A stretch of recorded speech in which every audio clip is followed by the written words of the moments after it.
So I'm sorry, but Alex Stefan abandoned us, so he's not coming. But we have Cory, he came. And I collected all the questions that everybody wanted to ask him. So welcome to our own conference. Okay, let's just start with like some questions that the bloggers have been asking. Okay. One is, how do you see BoingBoing in 5 years' time? So that kind of time horizon on the internet seems to me to be impossibly distant. 5 years, like 5 years ago, we were a pretty different entity than we are now. So I don't really know. It feels to me like asking. My wife is pregnant right now. It's like asking what my granddaughter's life might be like. I have no idea what will be going on in 5 years. What I really hope, though, is that whatever we're doing, that we hew to a couple of really important core principles for us. One is to write about the stuff that we find interesting, as opposed to writing about stuff that we hope someone else will find interesting because it will bring in advertisers. And I think that's the key to the difference between a blogging business model and a traditional publishing business model, is that traditional publishing is based around saying there's an advertiser who will pay to reach people who are interested in bicycles, so I'll start a bicycle magazine. Whereas blogging is about finding something you're interested in, writing about it, and then hoping that other people are interested in it too, and that if they are, that it will attract advertising, at least as far as business goes. You know, there are lots of other reasons to blog as well. But, and I hope that that's what we stick to. Probably the most frustrating kinds of emails that I get, and that we get, are emails from people who go, I'm not interested in subject X, stop writing about it.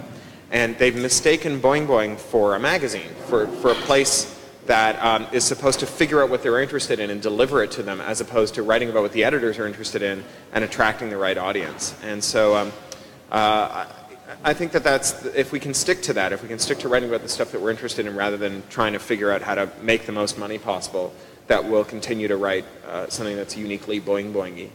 Yeah, there was a question that was a bit related to what you're saying, and somebody is asking, can you tell what the revenue of BoingBoing is and how the expenses are split between technical infrastructures and people? So we don't talk about actual numbers in terms of like how much BoingBoing brings in, but it's a pretty good living for the four of us, and we've just taken on we have a business arrangement with a company called FM Publishing that does a lot of our commercial stuff for us. So they manage things for us, like we needed someone to help moderate our message boards, and we don't have an office or an administrative person or a bookkeeper, so we couldn't really hire that person ourselves. One of us would have had to make that our job, to hire that person and to do the books and to do the payroll. So we found a person we liked, and FM hired her for us. And so we're now supporting her too. So it's enough money to support 5 people. We have, through FM, we have a sysadmin team that do work for us. We used to pay one of those sysadmins. He used to be just our sysadmin. And we bought wholesale bandwidth through him. And our wholesale bandwidth bill, the last time we bought wholesale bandwidth, instead of getting it billed through, I think was about $2,500 Canadian. And that was a very, very small amount compared to our total revenue. So we're really doing very well in terms of our profitability. We have almost no overhead. Basically, our overhead is built into a commission structure to our business agents. So they take a percentage of the money that they raise for us through selling advertising. But in terms of the money that we actually spend as a business on keeping the business afloat, it's approximately $0. We don't really have any kind of commercial overheads. It's one of the great things about it, is that it's all profit. And more related to content, among BoingBoing editors, how do you decide the blog's position on specific subjects, like nuclear power or the iPhone? We don't have any position, official position. We have individual editorial positions.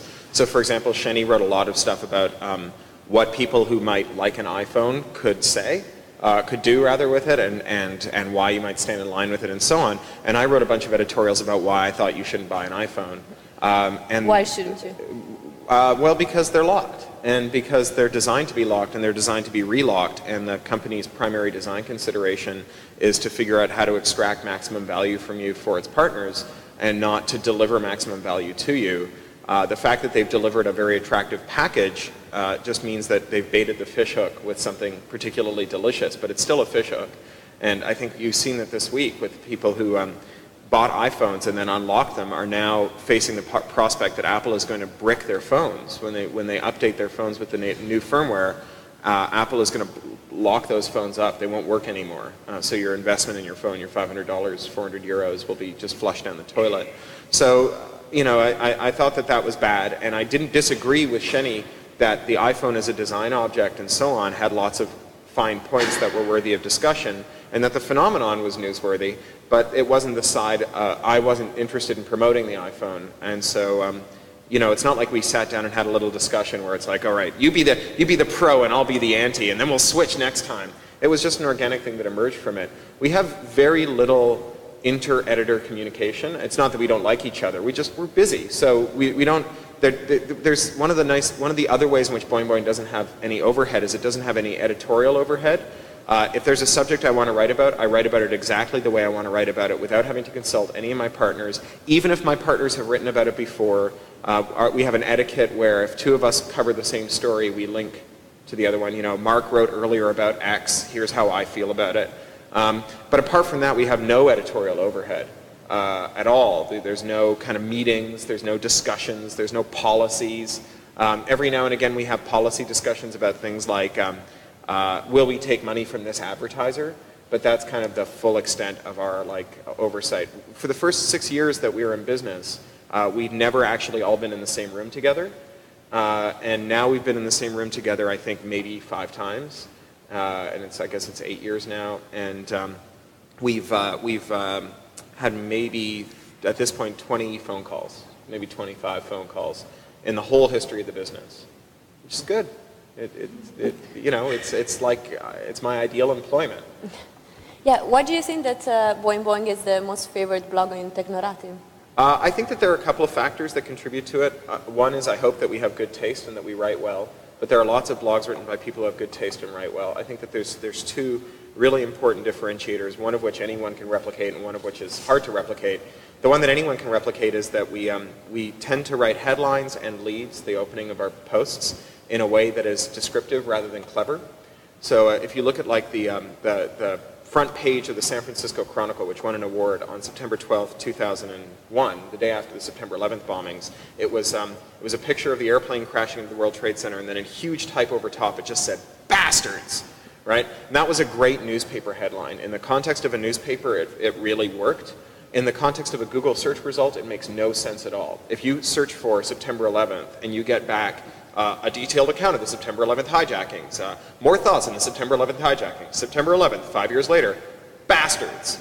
Which one are you going to click on, right? And when it shows up in an RSS feed in an aggregator with posts from 17 other sites, 2,000 posts sorted alphabetically, is bastards going to be the one you click on, or are you going to scroll all the way down to S for September and find the September 11th related posts? So we write headlines that eschew the cleverness that is typical or characteristic of magazine and newspaper writing in favor of something that's much more descriptive and that I think is more characteristic of news wire writing, so like the Associated Press, United Press, and so on, because those people are really writing the same way that we are. They're writing atomic content that is given to people without context. So a good portion of our readers, and by definition all of our new readers, discover BoingBoing out of context in a search result, a forwarded article, an RSS feed.